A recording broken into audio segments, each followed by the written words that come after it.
Hello everyone. Today I'm going to interview Paul Fietzke, German rider of Team Grenke. Thanks for coming to my channel, Paul. Thank you very much. Thanks for the invitation. Finally, we could make this interview. We planned it already a few weeks ago, but there was just not enough time between the races. Well, first of all, we are going to make a short test about some dates of you. First, what is your full name? Paul Fietzke. Pretty simple. Yeah, well, when were you, what year? You were born in 2006. Exactly, when is your birthday? On the 23rd January 2006. Ah, so you are already 18 years old. Exactly, yeah. I am from January as well. Yeah, that's nice. It's good for cyclists. Yeah, because you are always a little more developed than the other riders, no? Exactly, yeah. It's quite good to have or to be born already in January, because also in the team we have it, for example, Noah is not so much younger than Lorenzo from Italy, and he is second year and Noah's first year, but their birthday is, I think, like 30 days between them, so they have not a big age gap.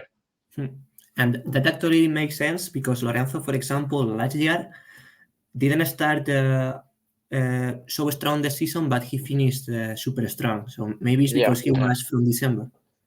Yeah, probably, yes. Where did you born, Paul? I was born in Lübben. That's I think 1 hour away from Berlin, so on the east side of Germany.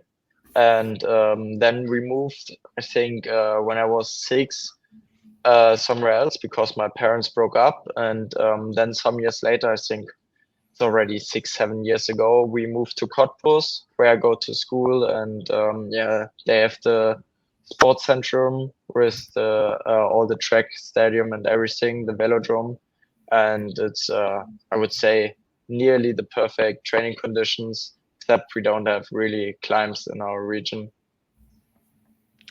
So do you live here now? I live now in Cottbus, but at the moment I'm in Czech. So the Cottbuser race is one of your home then? Yeah, exactly. It was the home race. I think even the last stage, it's also a race for the really young guys, boys and girls. And I think this was my first real big race there in U13. I was actually U11 still, but they asked the organizer if I can start in U13. And I think I dropped after 2 kilometers. But yeah, it's my home race. So also last year, when we did the race, I could recon already every stage, and I anyway did the stages already 100 times. So it must have been super special to win in your home race then. Yeah, it was really, really nice, because last year I was injured in the winter. So that's why I didn't start in Gent-Wevelgem, because I broke my foot in the school during a basketball match. And yeah, then we didn't really expect to have a good shape in the first half of the season, but then I worked really hard then in the winter and everything paid off. So Cottbus was the first race and first win for the team, so this was perfect. So apart from bicycle, you play football or basketball? Basketball. No. It was in school. In the I had to do it. Normally I don't. I'm not so good with balls, to be honest. I'm more the guy. Patrick is laughing next to me. I'm more the guy who watched Formula 1 or other sports, but because I invest already so much time in cycling, so I don't have really hobbies next to cycling. So you broke your foot in the class in the high school doing a basketball match? Exactly. Yeah, exactly. So this was not the best start into the season, but yeah, we made it, I think. So everything was good. Okay.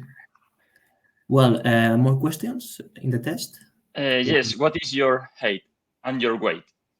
I'm 170 and I'm around 60 to 62 kilos. Depends always of the races which I do and also how much I ate before the races and everything, but 60 to 62. Talking about your weight and your height, and also how you look in the bike, I will say maybe for the future, you are a rider that looks like Renko, at least Yeah, from the outside. I heard that. I heard that quite often actually. I think I have the quite same body structure like him. Also on the TT bike, we try to fit a little bit like the position Remco has already.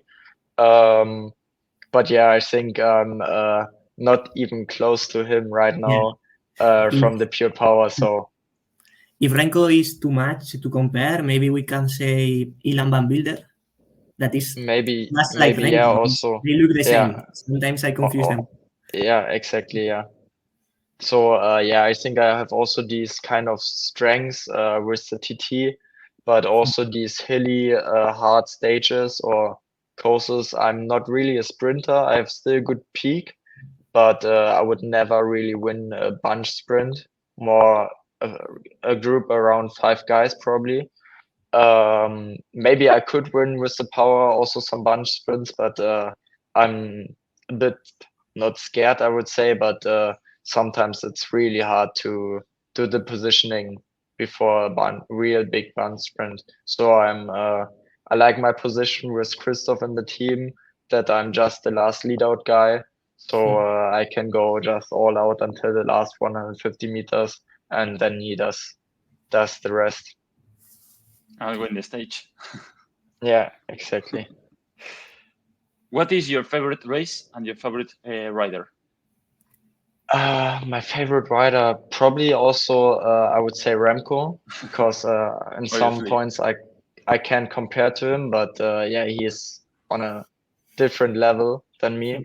I don't really have a favorite race. I would say I like all the races which are really really hard. Also a bit of climbing stages, for example, in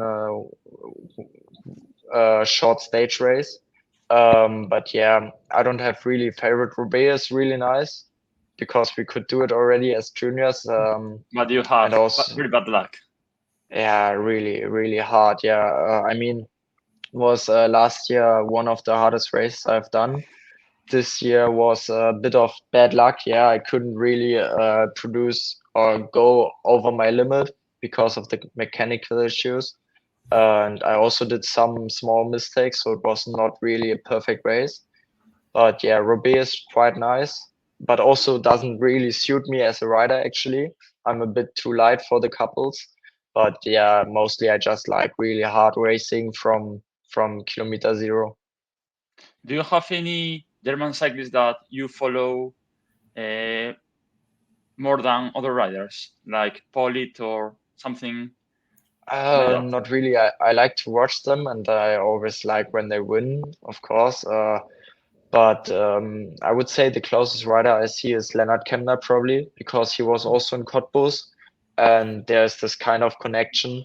Also, when I met him the first time in a Bora camp on Mallorca, and there we had also a little chat, and he's a really nice guy.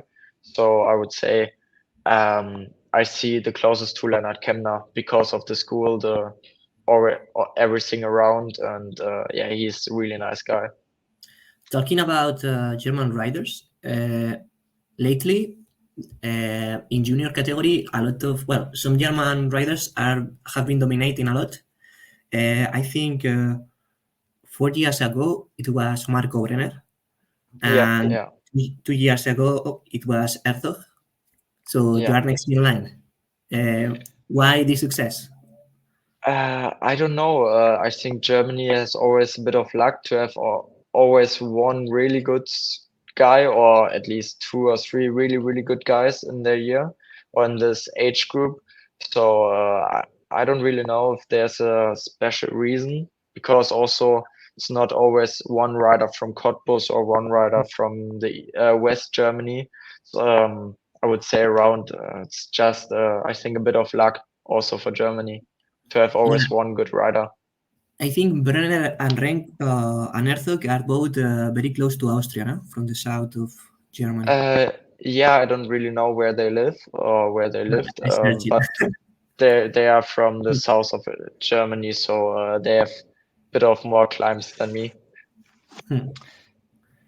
And then talking about your type of rider for the future, you will want to develop in a Grand Tour rider, for example, because you have good climbing, good time trial. Yeah, we didn't decide yet. I think it's hard to say already.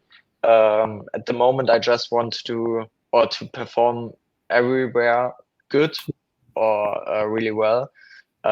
So we haven't decided yet. I think for a Grand Tour, I'm not 100% the type, but also compared to last year, my climbing skills improved a lot, which we saw on the tests and everything. So yeah, I think everything is still open, but when I see what these guys are doing in a Grand Tour stage races, then yeah, I think there's still a lot of missing for me to even compete to them. So yeah, I think it's not decided yet, and we will just see in the next years how it develops.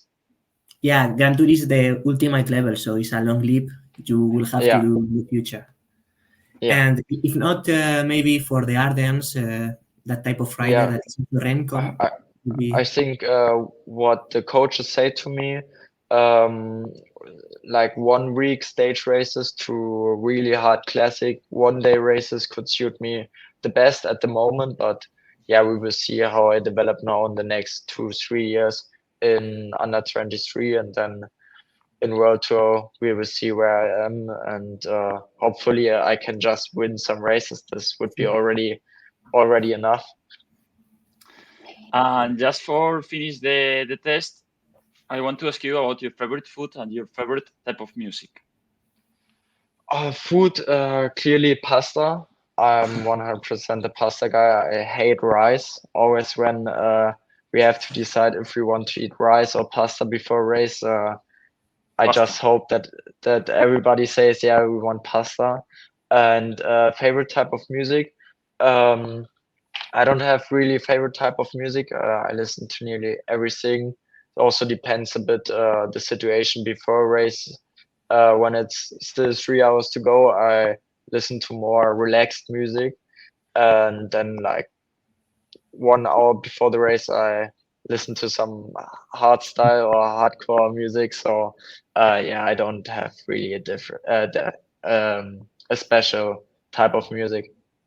So, well, I will ask you, anyways, if you can recommend me one song, just one. I listen always when I do the intervals for the tests. In the testing day, I always listen to Dreaming from the Score. I think this, like last year, I did it also when we were in the Garda camp. I listened to it in the 10 minutes, the 3 minutes, and also in the sprints, and also this year again. So this is, I think, my favorite song for intervals. Well, now we would like to talk to you about your beginnings in cycling. How you arrived in cycling? It was a long time ago. After we moved away to a different city. Before I played some football, like probably every 5-year-old kid. And then one classmate from school said to me, "Yeah, why don't you want to? It was winter. Why don't you want to come to some athletic training?" And I said, "Yeah, why not? Sure." And then I did it the whole winter because I anyway wanted to do something. And then in summer we went on the bikes.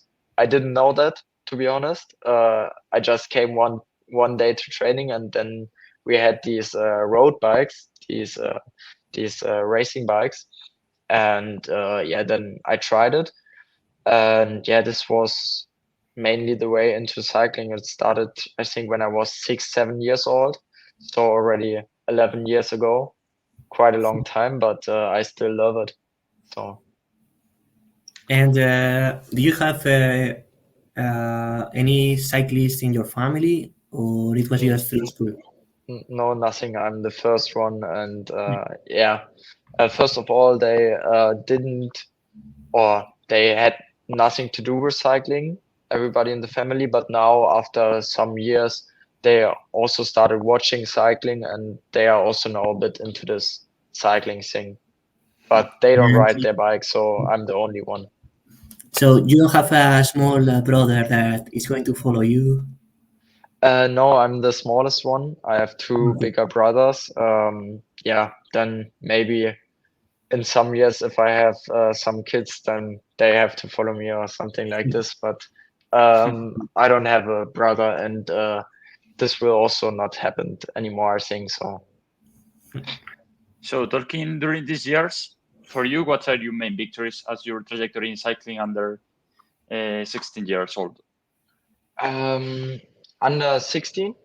Well, under 15 or under 17, whatever you want. I think the main victories were in the under 17 and under 15 age groups. Probably the German championships on the road.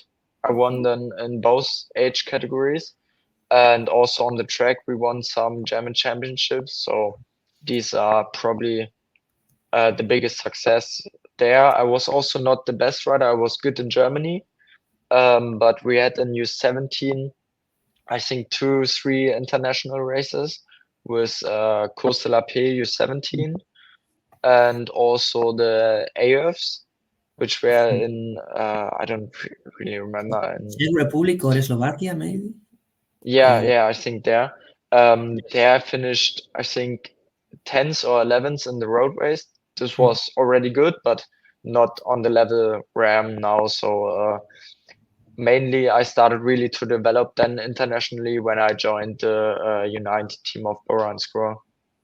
Well, but you were doing very good results as an under 17, because if you know one game is playing in Twitter, I think it's Los Brolin, or I don't know if you know the guy, Emily, is doing in the web first cycling, like you have to build a team, you know.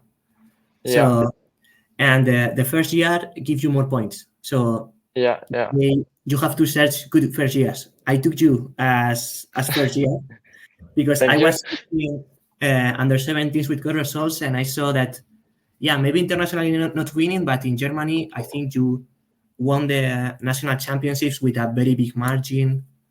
Yeah, I had 2.5 minutes to the peloton.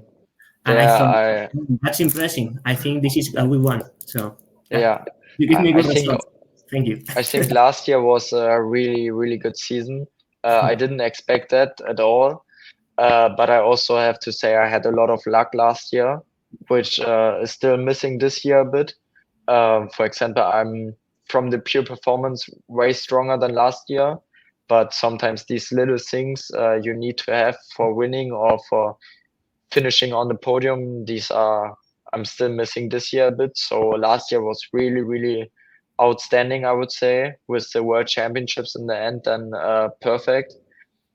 So yeah, I cannot complain about last year. This was also a surprise for me, and probably also a surprise for a lot of people who are involved in the U19 game.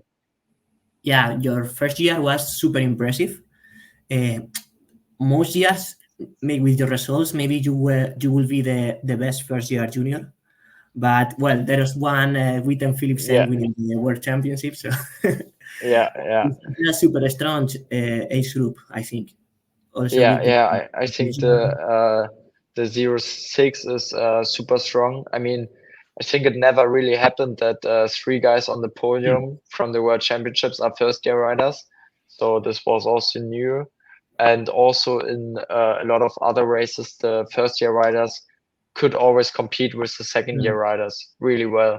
And I think the 06 age group is really, really strong.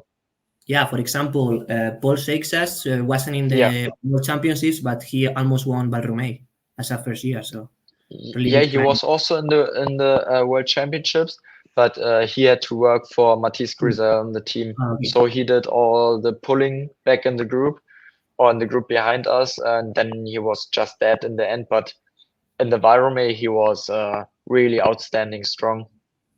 And also, I think I saw yesterday. I think Philipsen is the strong guy in the mountain bike classification of around the world. Yeah, Yeah, yeah, no, Philipsen started only as a mountain biker. Yeah, I know, yeah. I know. Last year, I did.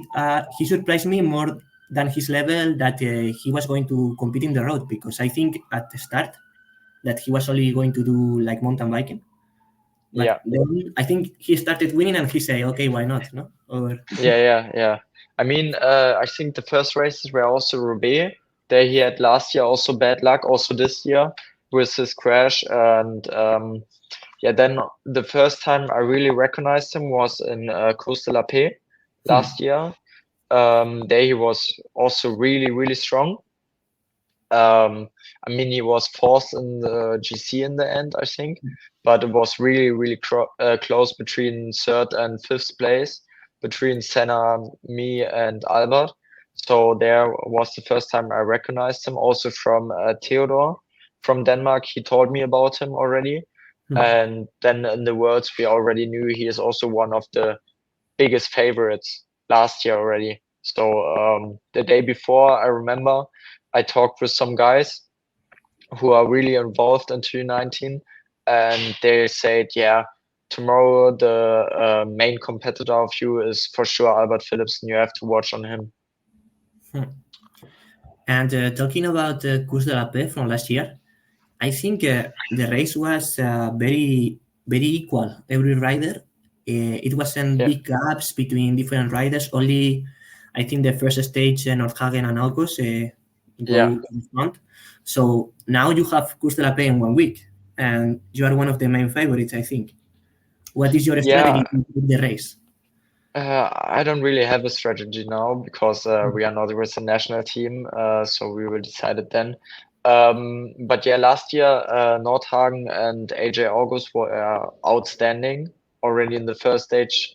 Also, then in the time trial, I think Jürgen gave me 14 seconds on 8 kilometers, which was really impressive. I also saw my numbers on the TT, and to ride 14 seconds faster, that's already a big gap.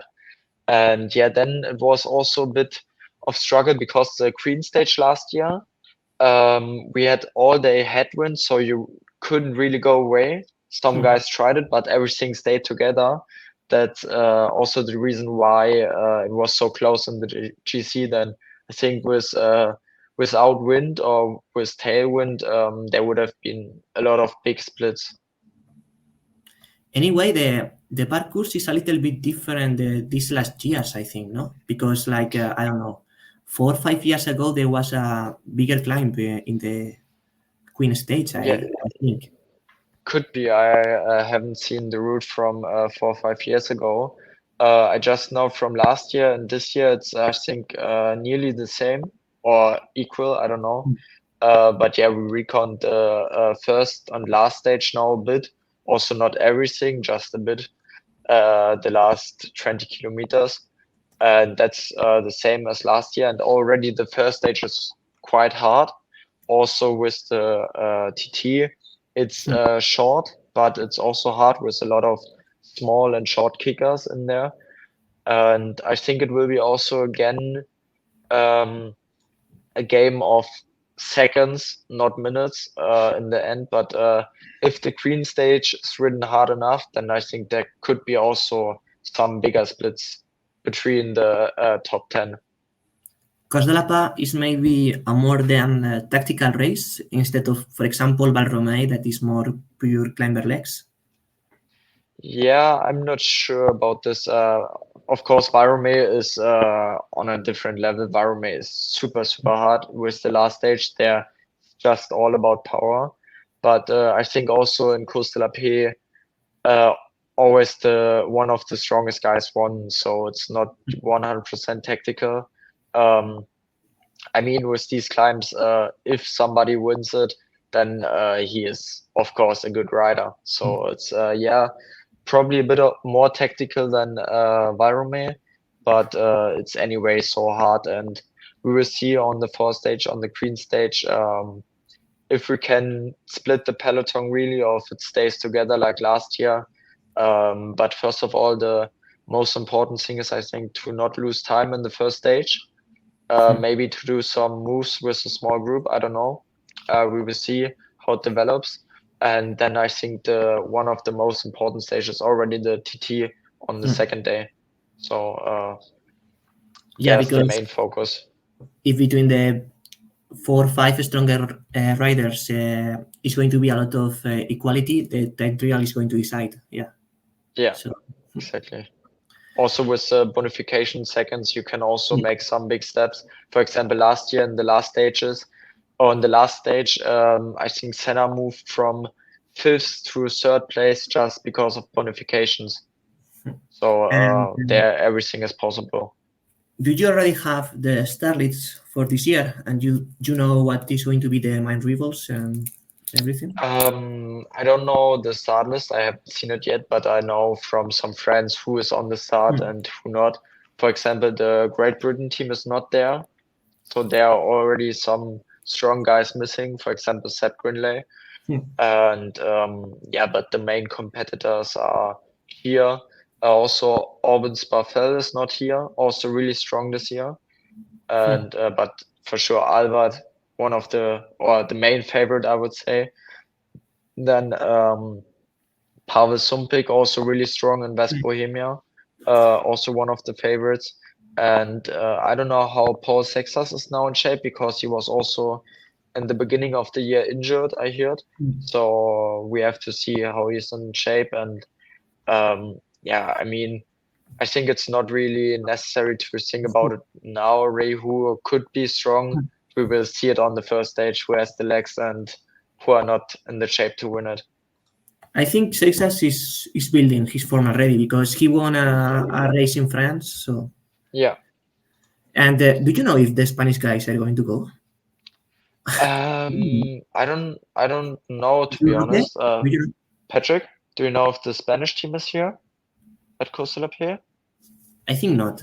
Okay, I don't know yet. In the start list, I only see for example, Seth Dungodoy can be one of other competitors to watch. Dunwoody is not a climber, I don't think. He's going to be. But to win some stage. Yeah, to win stages, see. But in the start list, I don't see. Well, Patrick Casey can be. But yeah, Patrick is there, no? Patrick is next to me. Yeah. You will start. Now I want to ask you about how did you arrive at the Team Grenke, and what do you think about the riders and the staff as well? I cannot complain at all about the team. Everybody is doing everything he can, from the staff to the riders. We have a good harmony in the team as the riders. We spend also a lot of time together in the training camps and everything. And I think it also, we wouldn't do the things we do, like Patrick staying with me here now in Czech, and also meeting today with the other guys. I think this wouldn't be possible if we don't like each other, for example. So I think the team is again this year really strong and really good, and everybody is friendly. And from the staff side, yeah, everybody does everything. So they give more than 100% always. Yeah. Also, you are a very, very small team always. Yeah, we are 8 riders. This year is now a bit of struggle with Theodor and Lorenzo injured after Eroica. And yeah, so West Bohemia, we are 4 guys. And this never happened in the team yet. But I think also 8 riders for junior team is enough, in my opinion. Also in the opinion of the team. Because if you really want to develop these riders, then it's easier with a smaller group. to be more individual with everybody instead of having 20 guys and maybe 2-3 strong guys who could make it to the World Tour. But I think everybody who's riding in this team has the potential for sure to go to World Tour and to win races there. And also they are motivated to run in the team, because if you have to train and you can go to participate in Course de la Paix in different stages, I think you prefer to compete than training. I imagine that in some teams can happen this. Other teams have a bigger calendar because they maybe do the 2 races at the same time. You, for example, this year couldn't do Course because it was at the same time as Paris-Roubaix, I think. So but exactly. I think this is a bit of struggle. Sorry, this is a bit of the bad part about it, but also I think we have a good racing calendar, so it also doesn't really matter. It was a bit sad to not do Cottbus, but in my opinion, it's also a bit of fault from the organizer, from Cottbus, because it's for sure if Roubaix is on the same weekend, Nations Cup, everybody wants to go to Roubaix instead of Cottbus. So I would have liked it if they did Cottbus 1 week later, but I cannot change this. And then from outside, I think Grenke is seen as a very professional junior team. I mean, you are they are preparing you for the professional world. That's why they put a very little group, I think. Yeah, that's for sure. You're really trying very professionally. Yeah. We do not everything on 100% yet, because it's also not necessary. But they for sure want to give us this feeling of, okay, we can make it to the World Tour. Also, we try to do everything what is possible. Also now we did one camp with the pro team together. It was just 5 days for us, but it was good. We did the testing in lab testing in Mallorca, and also some rides with the pros and some activities. And I think I don't know about the other teams, but I think this is the only team who does it like this. And I would also say that we are the most professional team in U19, but also Arge Désert is not far off. They are also super professional. Also how they prepare the races and everything. And you see it also in the results. Arge Désert is also always there. And also now with the other teams are coming. I think also the Visma development team, Jack, this one just needs 1-2 more years to be really on that level, because it's just their first year. It's always hard to start a team, so it just needs a bit of time to develop. And I think then every team is already in U19 close to really high professional level.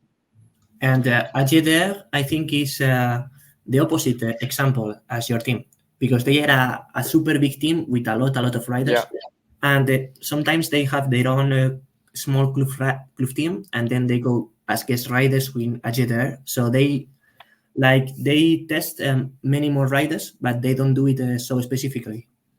I think it's the opposite of our team, but it also works for them. And I mean, it's also a good opportunity, because some riders also have maybe the potential, which you cannot see, because also if you do a test, you also need a good day on this test. You cannot redo the test every 2 days. It's just not possible. So you always need a bit of also luck to go into a team like Grenke Autoeda, for example. So I think this is also a good thing with Arge Désert, to have more riders, to give more riders also the opportunity to show themselves. But I think for both teams, it's working really good. So I think there's no way you should say, okay, this way is the right way or this way is the right way. I think both ways are working quite well. And talking about your training, when did you start training seriously and taking cycling as an objective to do professionally?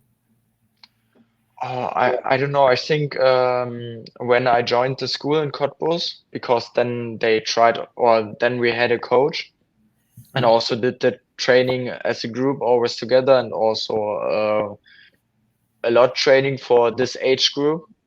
But it was always fun. I mean, also now I have the professional training from the team, but I still try to have fun in the training because it's not just a job, for example. It's the fun. It's my hobby. So I think yeah. When did it start? Now I'm 12th class, so 5 years ago it started really with, I would say, more or less professional training, but it was not really that. I did some intervals 3 4 years ago. It was more like just riding, and for example, when there was a town sign, then we did a sprint, or there was a small kicker in between, and then we just started sprinting and going full gas. But now it's more professional, but it's also good. I mean, for example, if I feel okay, today is a really nice day, nice weather, I want to go hard, then I also go a bit harder. So I don't just do what's on the hammerhead. I just go also a bit by feeling. This is different between different countries because, for example, yesterday we talked with an amateur Spanish rider, Aymar Echeverria, that now is taking good results in the amateur Spanish scene. And he told us he only started doing intervals and looking at the watch in his second year junior. So he's a little older than you, but now it's very, very much fast. You start earlier and yeah. I mean, I had my power meter, I think the first time in U15, but I never did some testing, so I never knew, okay, these watts are good for me. I just had it because I wanted to see it somehow. And but it's also good to see the from there the developments year by year, because I think the main goal should be to develop always from year by year and to get better and better. And with the power meter, for example, you see it better just like by going feeling or something. So I think it's not necessary to train afterwards or something like this, but it's nice to have. But then you are now a more mature rider. I mean, this guy, as a first year under 23, he maybe was not prepared to go to professional. He has been 3 years as an amateur. Maybe next year he's going to professional with car. You, for example, next year already, you can maybe win some professional races. Yeah, that's true. I mean, it helps a lot. That's why we also do it. But I think you can also do both ways. I think also still some World Tour riders are also not looking at their power. They are just going by feeling in the training sometimes. So I think you need to find the way which suits you the best, I would say. So it's of course better for us already to have these kind of professional training, to know, okay, because of the training, I know my body better than maybe somebody else. I know, okay, if I do these kind of intervals at these watts, then I feel it the day after, or so I just know my body a bit better than some other riders probably. Well, talking about your victory in the German Championship, I want to ask you about how was this winning, and also I want to ask you about what's your opinion about cycling in Germany. The German Championships last year was not a super hard course. There was one climb, but always also some flats in between. So you win in the sprint against another guy. Against Luis Ladat, I won the sprint, and it was really, really hot that day. I think we had 35 degrees to even more average, and the climb was not really hard, but because of the heat, the peloton was already, I think, after 2 laps reduced to 20-30 riders, and we had, I think, 9 laps. I'm also not 100% sure anymore. And I think then 2 or 3 laps I attacked, and Luis could follow me. And but then he also tried to attack me but he also couldn't drop me. So in the end, it was a sprint against each other, and I already knew before that that my sprint is maybe a bit faster from going slow. I have a bit better kick than Luis. So yeah, I knew that I have a good chance in the sprint, so I also didn't have to attack him on the last climb.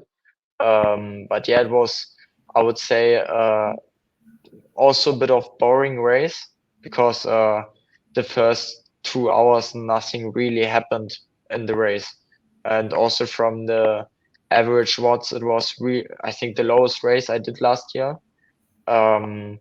So it's not super nice sometimes with the national courses, but this year it's different. I talked already with the organizer. They do it now this year that we also do it with the pros on the same course, a bit shorter, of course, but we have the same course. It's similar to last year, so really, really hard. And also with all the people around, it will be a big step forward for U19 and also again for cycling in Germany. I think there are a lot of races in Germany, also this kind of cup, which is called Bundesliga. But in my opinion, it's, I wouldn't say that, but if you want to show yourself to any teams, U23 teams, World Tour teams, then you need to get the opportunity to start the Nations Cups, because I don't know the scouts. I have no idea about them, but I think they are looking more in the Nation Cup results than in Germany in this small region races. Yes. But yeah, I think again this year is a big step forward to do it together. The I think even U15 to U19 are starting with the professionals, and U23 is again then with the other countries, with I think Switzerland, with Luxembourg, and one more country. I think Austria also. They do it together this year. Together, yeah. Also, Czech Republic and Slovakia, I think they used to do. Yeah, they also do it together. And also, you finished second in the time trial, so scouts should be watching you if you make some good results. But not just the German, he's doing good results also in the World Championships. I mean, yes, in the World Championships. Yeah, that's true.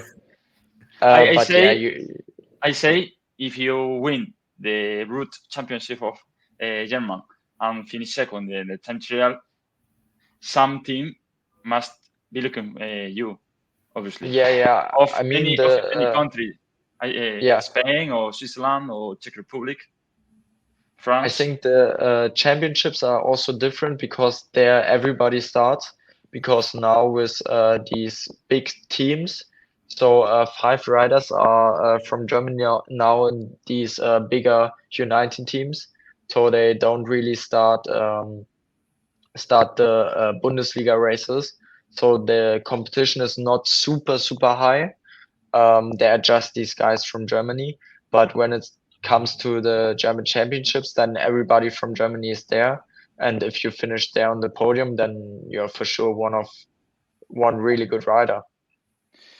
Well, nowadays you run Paris-Roubaix, Heroica.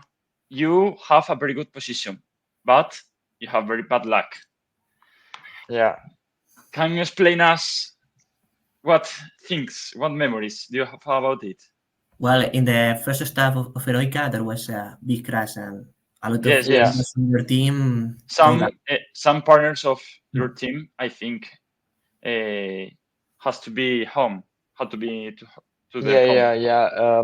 I mean, Heroica, just 2 riders of us finished. Theodor Clemenson, Lorenzo, Finn had to retire already after the stage. Me too, because I got a hit on my arm and I couldn't really grab the handlebar on the next day. So we said due to security, it makes no sense to start when I cannot grab the handlebar. And then also Thibaut van Damme crashed on the day after. So he had also to retire from the race. And in Roubaix it was also I was still lucky in all cases. It could have been way worse. In Eroica, I could have crashed really bad, broken collarbone, broken hand, something like this. Then I couldn't start now again in Course de la Paix. And also in Roubaix, I still finished in the top 10, which is a good result. But I hoped for more. Let's say it like this. The shape was there to do more, but something it's like this. I just need to keep going and hope that the luck comes back. And the season is still long, so for sure I will have again really good races. Well, also I want to ask you about how do you arrive at the team? Yeah, as a under 17, how they spot you, Yes, the scouters. how the scouts talk to you to come to the team. You mean different teams? No. The Team Grenke. Christian Schur, the coach and also the kind of boss of the sports director of the Team Grenke Outreder, wrote me actually an Instagram message. I think I don't really know when it was. Be somewhere in the U17 second year. And he asked me if we want to have a little chat to talk about the plans for 2023. And then we had some good talks, and also I sent him all the data from me, the numbers, everything. And then we had, or the atmosphere was always good with everybody in the team. So I decided it's a good team for me, and also it was definitely the right decision to go to this team. Well, and again about this year, after Course de la Paix, what do you think are going to be the next objectives, and what are the races you want to perform well? I mean, I want to perform in every race well. That's my goal, but also it's not always possible. I think for sure the main goals are again World Championships and probably also Virome this year, because last year it was already good, but then after after 2-3 stages I was just dead. Maybe because we also did some smaller mistakes in the preparation. I probably did a bit too much, so I was just fatigued and dead already. These are my main goals, I would say, for this year, but also now Course de la Paix is one of a big goal. Also Pays de Vaud, there I would also like to perform well. And then, for example, also Ronde van Vlaanderen is a really nice race. Also, if it's not the biggest race, but it's a nice race with a nice name. So I think these are the main goals for this year. Pays de Vaud has returned this year, because last year it has returned. It's I don't know when it is. It's already in some weeks. I think it's not far away. Just for last, do you have any offer of some team in the this year? Bora has talked with you. It's Bora. Actually, I don't really know because I have the management Corso, and they do it normally for me. But we had some small talks in the beginning of the year what we could do, but at the moment I haven't signed anything. I just want to concentrate now to race good and not to think about the contract. I probably have enough offers. I don't know, to be honest. I don't know, but I think I have some, so I can be relaxed and sign whenever I want something. But have you thought about what to do in next year? Maybe not the team, but the category. Because I will for sure. I will do at least 1 year U23. Okay. Probably maybe even 2 or maybe even full U23. This we will see how I develop. But 1 year I go for sure, because I think it's just better for the development.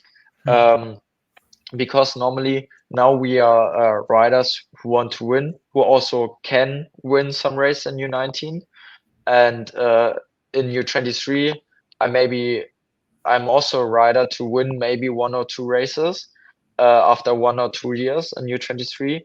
But if I go directly to World Tour, it's probably sure that I will not win in the first 3-4 years. So it's better to do it step by step with U23 and then go up like a normal career should be. Yeah, because also Bora last seasons was taking some riders directly to the World Tour, like with the Brooks, for example. Yeah. Or many years ago, Brenner that went to DSM. Yeah. But for example, Brenner struggled a little bit to adapt to the rhythm of the World Tour. So now Bora is building an under 23 team. That's better for you. I don't know. Yeah, you don't know where you're going to go, right? I don't know yet what they plan, but I think for sure. I talked also with some riders who did the step directly to World Tour, and they also said in the end it's not a bad decision, but if they would decide again, they would do U23 at least 1 or 2 years. So I think also with Tim Thorn-Teutenberg, he is probably one of the best examples. He did the full U23 in the first years. He was not a winning rider, and now he is one of the biggest U23 riders, winning Roubaix and competing already in other races really, really well. So I think he is the best example also to do the full under 23 category. So nothing more, Paul. Thanks for this interview. Good luck with Thank you very much. Your main goals, the World Championship in Val-Romay and the Course de la Paix. And I hope to see you in the under 23 team of Bora Hansgrohe. Or whatever. We don't know. Or in the World Tour Bora. Yeah. Thank you very much. So thanks and good luck.